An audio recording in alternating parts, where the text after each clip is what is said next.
Artis peran Andrea Dian tengah menjalani proses isolasi sesuai arahan protokol kesehatan di sebuah rumah sakit. Hal ini ia jalani usai dinyatakan positif terjangkit virus corona.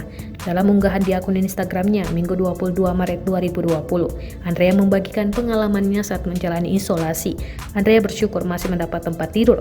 Menurut dia, masih banyak pasien yang belum mendapatkan fasilitas perawatan yang memadai karena kapasitas yang terbatas. Di sisi lain, istri Ganindra Bimo itu ikut merasakan bagaimana tenaga medis kelabakan menangani pasien yang jumlahnya melebihi kapasitas tim medis. Ia berharap instansi terkait dapat merespon pesannya dengan mengatasi berbagai kendala penanganan virus corona di Indonesia. Selain itu, berbagai fasilitas penunjang penanganan secara medis, kata Andrea, juga harus segera dipenuhi kebutuhannya. Jika tidak, lanjut Andrea akan membuat kualitas medis menangani virus corona terdampak.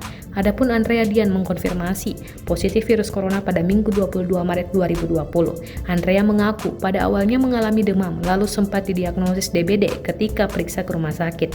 Setelah memutuskan untuk tes swab, barulah diketahui ia positif terinfeksi virus corona.